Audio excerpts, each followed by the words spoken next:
Hello, welcome back to my channel. My name is Ashley and this video is all about books that TikTok made me read, Fantasy Romance Edition.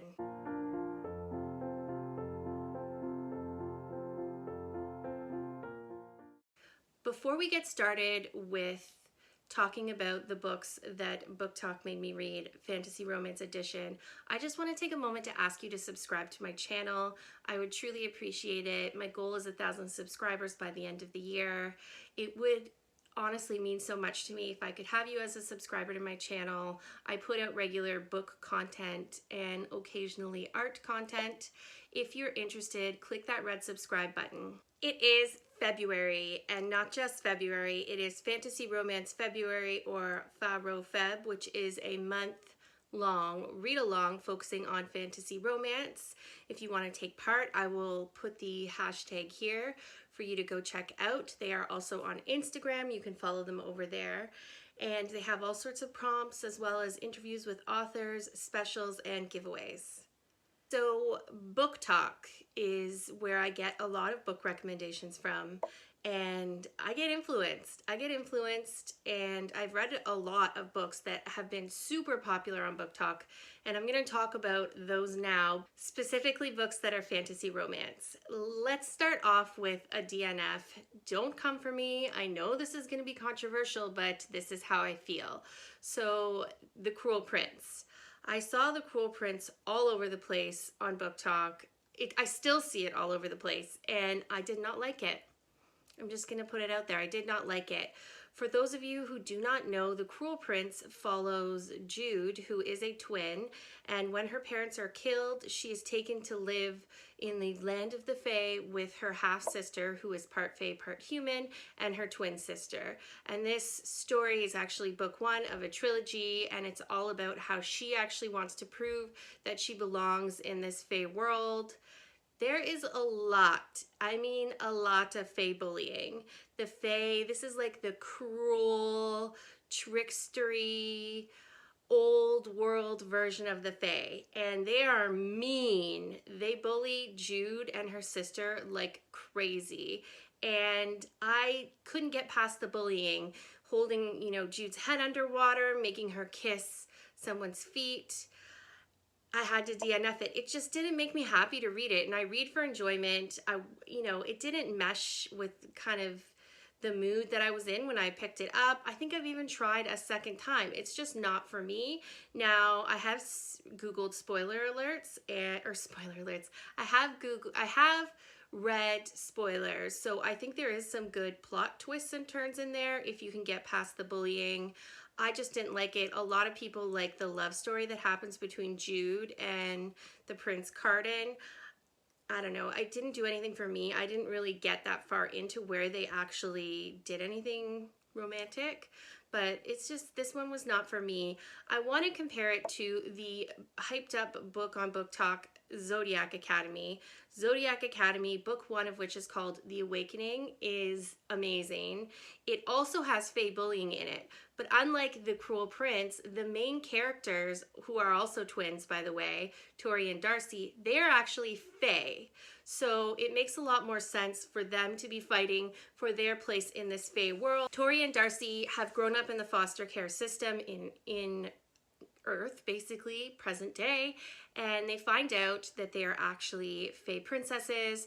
Their parents, who were king and queen, have been killed, passed away, so they go back to the Fae world where they're in this basically boarding school for 18 years and up Fae to teach you how to use your magic.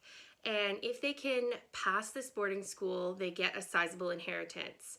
So they have to graduate, and there's all sorts of steps to developing their magic. I loved it. I felt like it was a lot better balanced between the bullying and other parts of the story. It's a lot steamier. I have a spoiler-free review that goes much more in depth that I'm going to link for you up above. And if you've read the Zodiac Academy book one, I also have a spoiler-filled discussion video that you can check out now. I really enjoy making those spoiler-filled discussion videos, and I think it comes through. Sadly, I have another DNF to tell you about, and that is King of Battle and Blood by Scarlett St. Clair. This book is a Tristan and Isolde retelling that has vampires in it. Isolde, the main character, has to marry Adrian, who is a vampire king. She is a princess, and the idea is the age-old idea, this trope where she will marry him and then kill him, and then this will end the war. Now, first of all, I don't know why we couldn't just keep the name Tristan or Tristan, however you like to pronounce it. I love that name. Anyway, we've got Adrian. I guess it's supposed to be like Eastern European inspired because he's a vampire. So her attempt to kill him fails, and then he threatens to turn her into a vampire if she tries to kill him again. Now, for me, this book just did not work. The writing I did not like. It was too shallow. I wanted it to be richer, and I wanted the plot to be deeper. I felt like it was a bad soap opera. I felt like it wasn't very atmospheric. The setting did nothing for me. I'm pretty sure that Isolde isn't masturbating within the first few pages of the original Tristan and Isolde. I was expecting star-crossed lovers, and I got something that was more of a cannonball instead of a swan dive, and I wasn't in the mood for something that was just so like hitting you over the head with sex and no plot. So yes, I DNF'd it. I do not recommend. BookTok, you did me wrong on that one.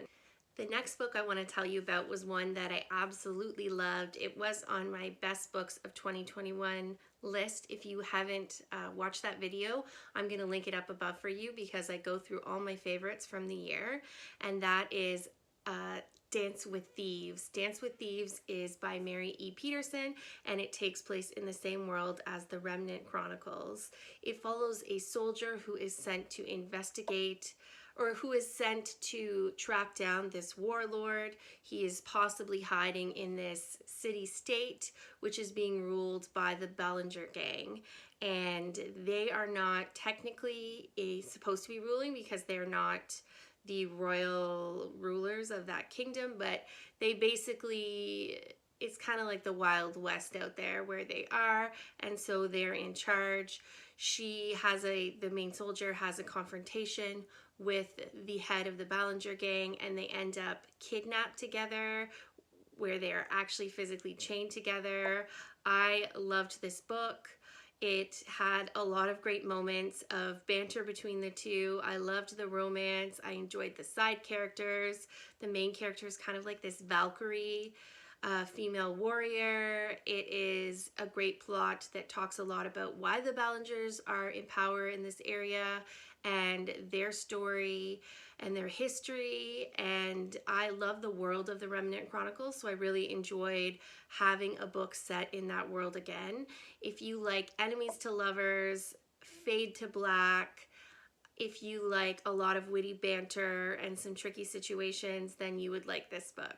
Another BookTok recommendation was Sky in the Deep by Adrian Hill. I loved this book. It was a strong 4 stars for me.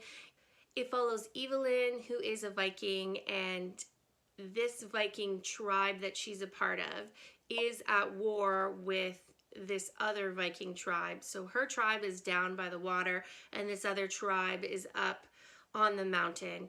And every 5 years, they always meet for a battle, and Evelyn was fighting partners with her brother. They met for this battle, and her brother was lost to them. He fell down this like massive canyon, and so now fast forward to the present. That happened a while ago. She's fighting again. She has a new fighting partner, and she sees someone who looks just like her brother. So she pursues him, and he's actually dressed like the enemy tribe, the Riki, and he is fighting with this other man who essentially could have killed her but doesn't because the brother stops him. And eventually this man, who we come to know as Fisk, scoops her up and takes her captive with them back to the Riki village. And this book is a really great story. It's also enemies to lovers. It's also fade to black like Dance of Thieves. But it's a good read. It's pretty quick. I find Adrian Hill's books are really well paced and they're not too long. So many books are too long. I'm looking at you, Sarah J. Maas, and you, Jennifer L. Armentrout. But this book was just right. It was the Goldilocks of lengths. And if you like kind of like Viking, medieval times type books, then you will really enjoy this one. The next book was sadly a miss for me, but I did read the whole thing, and that was A Touch of Darkness by Scarlett St. Clair. This is a Hades and Persephone retelling, so the Greek myth where Hades, the god of the underworld, kidnaps Persephone and they fall in love. Persephone stays with Hades for part of the year, that's when we get winter, and then she goes back to the mortal world where she is with her mother Demeter, and that's where we get spring and summer. The story doesn't exactly follow those terms, but we do have Hades living in the underworld. He is owner of a lot of gambling houses in this, and every god has some kind of horns or antlers. And then we have Persephone, who is new to New Athens. This is more of a modern retelling because we have technology and things like that. And in New Athens, she's disguised as a mortal journalist. Now, she wants more than anything to have freedom, and she chafes up against her mother, who just wants to kind of control her and quote unquote protect her. She goes to the gambling den, she meets Hades. Eventually they strike up this kind of bet. I can't remember what she gets, but basically she has to grow something in the underworld where no life exists. She is the goddess of spring and new life. And if she doesn't, then she loses her freedom. I can't remember like what is in it for her, but basically this is the general plot. You find out, this is classic to the Hades Persephone story, that Hades is not actually an evil person, but he is more of a steward of the afterlife. It's really a journey of Persephone coming into her own self, coming of age kind of thing. This is very steamy, and I felt like it was a bit insta-lovey for me. Like, I remember when she met Hades, she saw him, she didn't even know who he was, but she was like, ooh, I wonder what it would be like to be taken by him. And it's like, whoa, why would you wonder that? Like, I see cute guys and I'm not like, I wonder if he kidnapped me, what that would be like. I thought that was a bit weird. I also thought it was a little bit, it wasn't deep enough for me. Like, it was a bit shallow, a bit soap opera-y, which was the same problem I had with King of Battle and Blood. And overall, I would say this is like a 2.5 stars for me. I think there's better Hades and Persephone's retelling out there. I think that this book suffered from not going deep enough in terms of character development, not really explaining their relationship very well and why they had a connection. I guess they're just fated to be together, so they are. So this was a slight miss for me. This was a miss for me, unfortunately. So the last book I want to talk to you about is book one in a duology, and that is The Bridge Kingdom. I loved The Bridge Kingdom. It follows Lara, who is trained in basically combat out in the desert with her sisters. Her kingdom is very poor, and the reason for that, she is told, is that the Bridge Kingdom, which controls this massive bridge which is needed for trade, is overtaxing her people, and their economy is suffering as a result. So she is raised to essentially marry the king of the Bridge Kingdom and infiltrate and eventually bring the whole Bridge Kingdom down so that her kingdom can take over the bridge and they will no longer have to essentially all live in poverty. I really liked this setting. I really thought it was creative what the author Danielle L. Jansen did with the setting and the impact of the weather and just the way the geography was and how the geography determined the whole economy. I like the relationship between Lara and Aiden, I think his name is, and I really enjoyed seeing the relationship develop, especially in book two. If you are interested in a good fantasy romance that is kind of a combination of economics and politics, all mixed in one with some romance, then that is the book for you. Thank you so very much for watching this video. I really appreciate it. If you would like to see more videos like this one, I will put up a few suggestions on the screen right now. In the meantime, please subscribe to my channel and help me reach my goal of 1,000 subscribers. It would mean the world to me. This is Ashley saying happy reading, have a good day, and if you could comment down below what your favorite TikTok, book talk recommendation is. In the meantime, take care. Bye-bye.